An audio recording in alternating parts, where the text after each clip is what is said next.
Hello friends, पिछले session में हमने जानकारी ली थी कंप्यूटर के एवोल्यूशन के बारे में, जिसमें हमने कंप्यूटर किस प्रकार से बना, क्या क्या उसमें स्टेप्स आए, इनकी जानकारी ली। इस सेशन में हम बात करने वाले हैं जनरेशंस ऑफ कंप्यूटर। कंप्यूटर की कौन कौन सी जनरेशन रही है, किस तरह से कंप्यूटर विकसित हुआ है अलग अलग टेक्नोलॉजी के रूप में, उसकी जानकारी हम इस सेशन में लेने वाले हैं। मैं आपको बता दूं, एग्जाम में काफी सारे क्वेश्चन इससे पूछे जाते हैं कि कौन सी जनरेशन में कौन सी टेक्नोलॉजी यूज की गई और किस किस तरह के कंप्यूटर एग्जाम्पल्स उस जनरेशन में मिलते हैं। तो आइए इन सब चीजों की जानकारी हम लोग लेने वाले हैं। तो सबसे पहले शुरुआत करते हैं जनरेशन ऑफ कंप्यूटर में फर्स्ट जनरेशन, जो 1946 से 1956 तक रही। तो आइए बात करते हैं फर्स्ट जनरेशन की, जो 1946 से 1956 तक रही। कंप्यूटर की फर्स्ट जनरेशन में वैक्यूम ट्यूब का यूज किया गया था। कुछ बल्ब नुमा ट्यूब रहता है जो कांच का बना रहता है और इसे वैक्यूम ट्यूब कहते हैं। इसका आविष्कार सन 1904 में जॉन एम्ब्रोस फ्लेमिंग ने किया था। अब ध्यान रखिएगा, एग्जाम्स में इस तरह के क्वेश्चन रहेंगे कि फर्स्ट जनरेशन में क्या टेक्नोलॉजी यूज की गई और इसको किसने आविष्कृत किया। तो 1904 में जॉन एम्ब्रोस ने वैक्यूम ट्यूब का आविष्कार किया। इस जनरेशन में कंप्यूटर में इंटरनल मेमोरी के रूप में मैग्नेटिक ड्रम का इस्तेमाल किया जाता था, यानी कि कुछ स्टोर करना है तो मैग्नेटिक ड्रम का इस्तेमाल किया जाता था। फर्स्ट जनरेशन में इनपुट के लिए हम लोग पंच कार्ड और पेपर टेप से प्रयोग किया जाता था। आउटपुट के लिए प्रिंट आउट का यूज भी किया जाता था। अब पंच कार्ड मुख्यतः क्या होता था, होल्स वाले कार्ड थे जिनमें कुछ होल्स रहते थे जिससे उनको होल्स के रूप में डेटा स्टोर किया जाता था और ये एक पेपर टेप के रूप में अवेलेबल रहता था। फर्स्ट जनरेशन जब आया तो कंप्यूटर बहुत बड़े बड़े थे, लेकिन इनकी स्पीड उस तरह से नहीं थी। आकार में बड़ा होने के बावजूद इनकी स्पीड बहुत ही कम थी, लेकिन नॉर्मल ह्यूमन बीइंग, जो एक आदमी नॉर्मल कैलकुलेशंस कर लेता है, उससे कई गुना ज्यादा थी, इसलिए इनका प्रयोग वहां से शुरू हो गया था।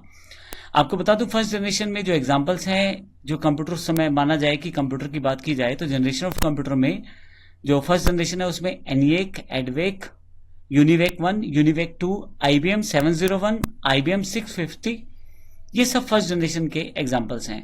आपसे कई बार एग्जाम्स में पूछा जाता है कि IBM 650 किस जनरेशन का कंप्यूटर है, या ये भी पूछा जाता है कि कौन फर्स्ट जनरेशन में आने वाले कंप्यूटर कौन कौन से हैं। तो ये इस तरह से आप ध्यान रख सकते हैं। इसके पास जो जनरेशन आई वो ट्रांजिस्टर जनरेशन थी।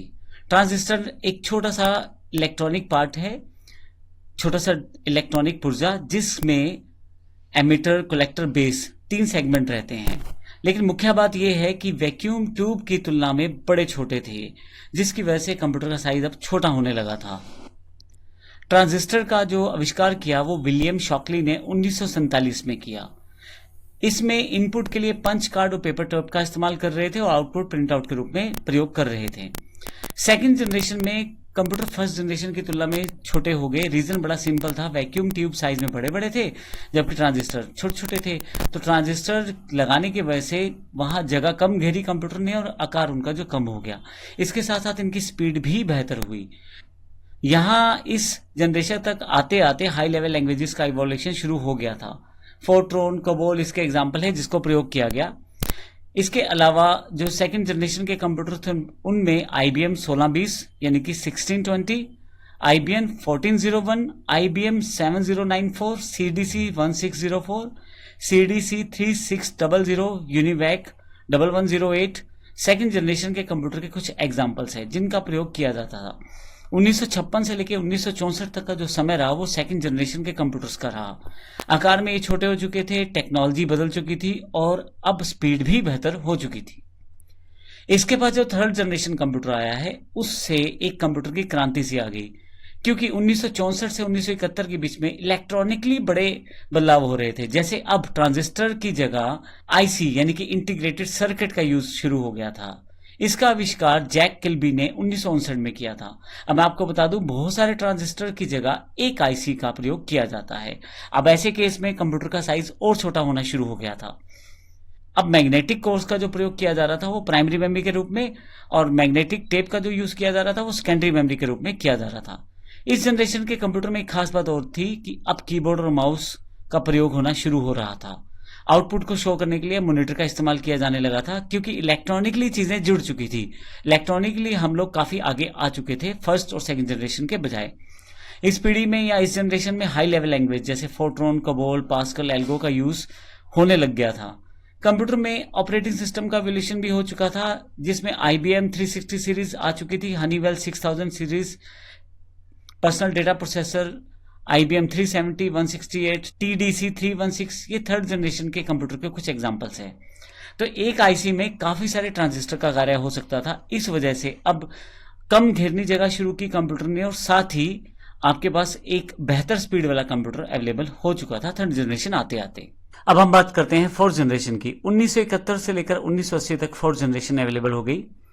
इस जनरेशन में कंप्यूटर में VLSI, very large scale integrated chips का प्रयोग किया गया। Very large scale integrated chips को माइक्रो प्रोसेसर भी कहा जाता है। VLSI सर्किट एक सिलिकॉन चिप पर बना होता है, लेकिन इसमें 5000 ट्रांजिस्टर और अन्य सर्किट्स को भी हम शामिल कर सकते हैं, इसीलिए इसे माइक्रो प्रोसेसर कहा जाता है।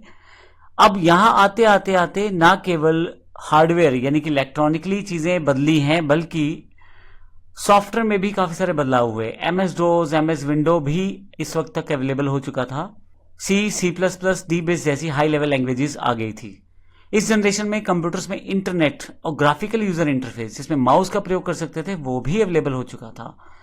IBM 4341, DEC-10, Star 1000, PUP-11, Cray-1, PC, ये सब जनरेशन के कुछ एग्जांपल्स हैं। VLSI लगाने की वजह से कंप्यूटर का आकार बहुत छोटा हो चुका था। अब ये ऐसा हो चुका था कि आपके सामने एक टेबल के रूप में इतना बड़ा एक आकार आपके पास अवेलेबल हो चुका था। अब यहां से आपको कंप्यूटर के ऑपरेटिंग सिस्टम भी बड़े अच्छे मिलने शुरू हो चुके थे। स्पीड बहुत फास्ट हो चुकी थी और लोग इसे पर्सनल और कमर्शियल रूप में प्रयोग करने शुरू हो चुके थे। जो नेक्स्ट पार्ट है वो हमारे पास फिफ्थ जनरेशन है।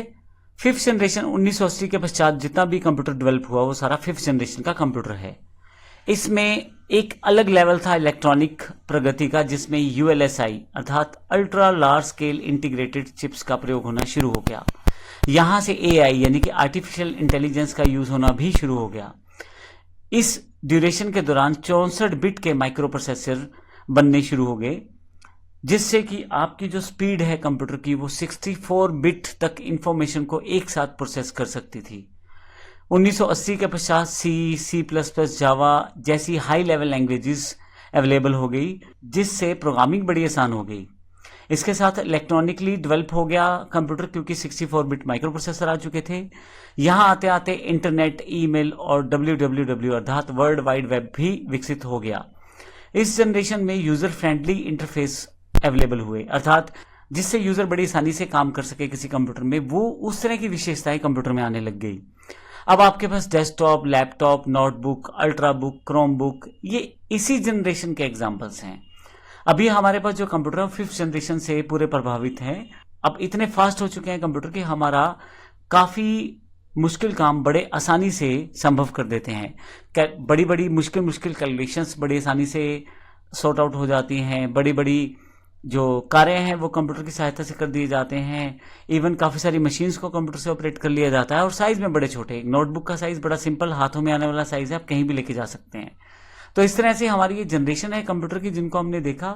इन जनरेशन्स को क्वेश्चंस काफी सारे पूछे जाते हैं, और फुल फॉर्म्स का भी जरूर ध्यान रखें, जैसे ULSI है या VLSI है, तो इस तरह की चीजें आपसे पूछी जाएंगी। अब इस सेशन में हमने अपने कंप्यूटर जनरेशन्स को खत्म किया है। अगले सेशंस में हम देखेंगे कंप्यूटर के फीचर्स क्या हैं। कंप्यूटर जब इस्तेमाल करते हैं तो उसके कौन कौन से पहलू हैं जिन्हें हमें जानना जरूरी है। धन्यवाद।